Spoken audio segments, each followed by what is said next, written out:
আপোনালোকক সকলোকে যীশু খ্ৰীষ্টৰ নামত আকৌ নমস্কাৰ।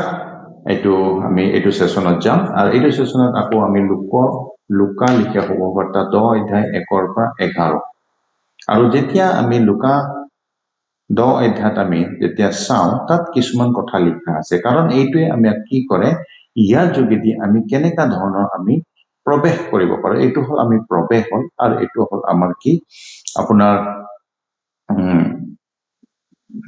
গুটি হিচা, আৰু এইটো হল বাঢ়ি অহা, আৰু এইটো হল একত্ৰিত হোৱা ন। তো এইটো যেতিয়া লুকাত আমি চাওঁ, লুকাত কিছুমান কথা কৈছে, আৰু সেই লুকাটো যেতিয়া আমি চাওঁ লুকৰ 10 অধ্যায় 1 পৰা 11 লৈকে, ইয়াত আমি যেতিয়া পঢ়ো তাতে যীশু খ্ৰীষ্টই কিছু কথা কৈছে। কিছু কথাত মানে কি দুইটা কথা কৈছে, কিবা কৰিবলৈ আৰু নকৰিবলৈ কৈছে। আৰু সেইটো আমি সকলোৱে পঢ়ো আৰু তাত কি কি কৈছে আমি যদি অলপ সময় ৰখি পেলাই পঢ়ি লওঁ তাৰপিছত ভাল হ'ব। তো ধৰি লওক আপোনালোকে পঢ়িলে, কিন্তু মই আগতে এইটো বনাই আছো। তো ইয়াত আমি চাম কি লিখা আছে। 1 নম্বৰত আমি ইয়াতে এনেকাকে আমি আঁচ পাৰি পেলাই আমি এনেকা ৰাইট চিন দিম আৰু এনেকা পূৰণ চিন দিম। তাৰপিছত আমি এইটো কম যে ৰাইট চিন মানে যিটো কৰিবলৈ দিছিলে, পূৰণ চিন মানে যিটো কৰিবলৈ দিয়া নাছিলে। আৰু সেইটো কাৰ মতে? লুকা 10 অধ্যায় 1 পদৰ পৰা 11 পদৰ ভিতৰত আছে। আৰু সেইটো যেতিয়া আমি চোৱাৰ পিছত চাম 1 নম্বৰত আমি চাম কি লিখা আছে। ইয়াত লিখা আছে দুজন দুজনকৈ যাবলৈ দিছে, দুজন দুজনকৈ যাবলৈ দিছে। আৰু দ্বিতীয়তে কি কৰিব দিছে? প্ৰাৰ্থনা কৰিবলৈ দিছে। তৃতীয়তে যাবলৈ দিছে। চতুৰ্থতে কুশল হওক বুলি ক'বলৈ দিছে। পঞ্চমত সেই ঘৰতে থাকিবলৈ দিছে। 6 নম্বৰত ভোজন পান কৰিবলৈ দিছে তাতে। আৰু 9 নম্বৰত সুস্থ কৰিবলৈ দিছে। আৰু 8 নম্বৰ শুভবাৰ্তা প্ৰচাৰ কৰিবলৈ, আৰু 9 নম্বৰত ভৰিৰ ধূল মচি পেলাবলৈ দিছে।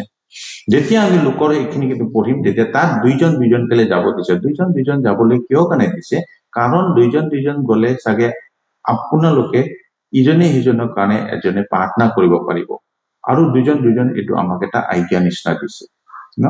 তাৰপিছত দ্বিতীয়তে তাতে কি, আমি যেতিয়া কৰবাত নতুন ঘৰত যাওঁ বা নতুন জাগাত যাওঁ, তেতিয়া আমি প্ৰথমতে আমি প্ৰাৰ্থনা কৰিবলৈ দুইজন দুইজন যাব লাগে। তৃতীয়তে আমি যোৱাটো বহুত জৰুৰী আছে, আমি সকলোৱে যাবৰ কাৰণে আমি তৎপৰ হ'ব লাগিব। আৰু যেতিয়া আমি সেইটো ঘৰত যোৱাৰ পিছত যদি সেই ঘৰত গলো আৰু সেই ঘৰক আমি যদি তেওঁবিলাকে আমাক নিমন্ত্ৰণ দিলে, থাকিবলৈ দিলে, বহিবলৈ দিলে, তেতিয়া আমি তেওঁবিলাকক ঘৰত কুশল হওক বুলি আমি কোৱাটো জৰুৰী। কাৰণ ইয়াতে কৈছে, আমাক আজ্ঞাতে কৈছে, আমাৰ লুকৰ 10 অধ্যায় 1 পৰা 11 ভিতৰত আছে, আপোনালোকে পঢ়িব ভালকে, তাত লিখা আছে। আৰু তাতে কি কৰিব দিছে?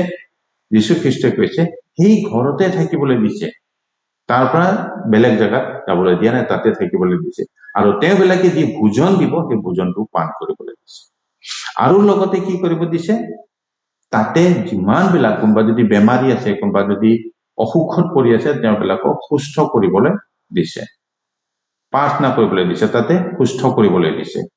আৰু 8 নম্বৰত তাতে শুভবাৰ্তা প্ৰচাৰ কৰিবলৈ দিছে। যেতিয়া আপোনালোকে এইখিনিলৈকে যেতিয়া 8 নম্বৰলৈকে পাব, তেতিয়া আপোনালোকক কি কৰিব?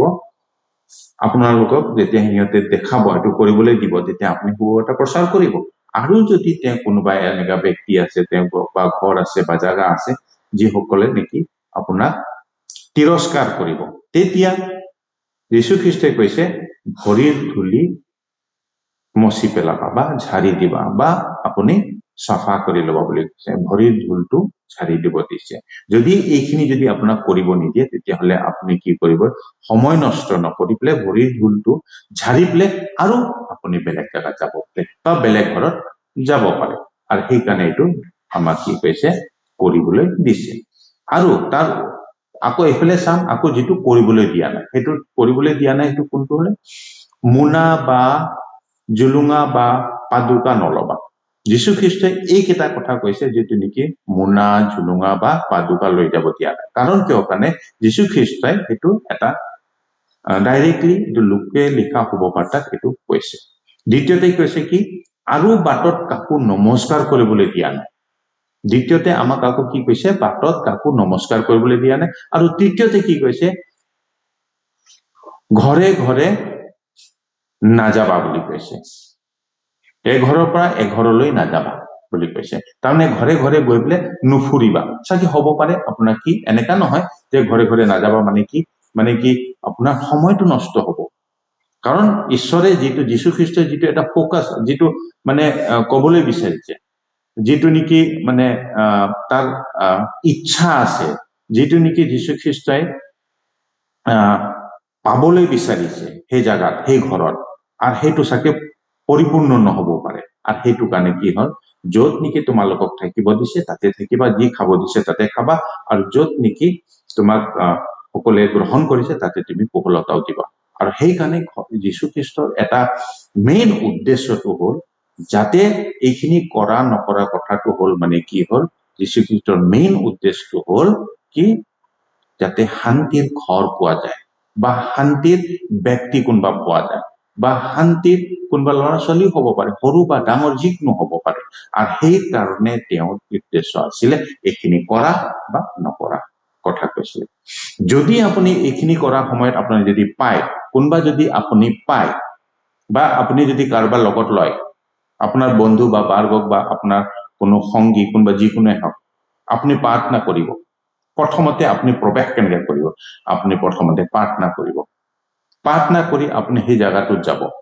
যোৱাৰ পিছত আপুনি কি ক'ব, সেই ব্যক্তিক সেই ঘৰত আপুনি নিজে মানে আপুনি তেওঁলোকক নিবেদন কৰিব কি মই আপোনাৰ তাত আহি পেলাই মোৰ কাহানীটো ক'ব পাৰো নেকি, মোৰ কাহানীটো ক'ব পাৰো নেকি, মই কেনেকৈ যীশুখ্ৰীষ্টক পাইছিলো, বা মই কেনেকৈ মই বিশ্বাসত আহিছো সেইটো কথাটো ক'ব পাৰো নেকি। যদি তেওঁবিলাকে যদি কয়, সেই ঘৰে কয়, সেই ব্যক্তিবিলাকে কয়, তেতিয়া আপুনি ক'ব।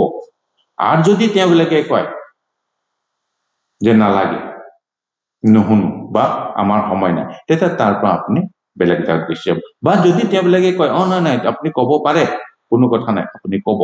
তাৰ পিছত যেতিয়া সেইটো শুনাৰ পিছত আকৌ আপুনি কি ক'ব, কাহানী কোৱাৰ পিছত আপুনি আকৌ তেওঁবিলাকক ক'ব, নাই মই আপোনাক মই মোৰ বিশ্বাসৰ কথাটো ক'ব পাৰো নেকি, মই যীশুখ্ৰীষ্টক কেনেকে লগ পালো, তেওঁক কেনেকে মই জানিলো, বা কেনেকে মই বিশ্বাস কৰিলো, সেইটো যদি কথা কৰিবলৈ বিচাৰে, যদি তেওঁবিলাকে এগ্ৰী হয়, তেওঁবিলাকে যদি কয় কৰিম, তেতিয়া আপুনি শুভবাৰ্তাটো দিব। আৰু শুভবাৰ্তা দিয়াৰ পিছত তেওঁবিলাকক আপুনি কি কৰিব, আপোনাৰ শিষ্য বনাবলৈ তৈয়াৰ কৰিব পাৰে, আপুনি শিষ্য বনাব পাৰে সিহঁতক, আৰু সিহঁতক কি কৰিব, আগলৈ সিহঁতক কি কৰিব, লৈ যাব পাৰে।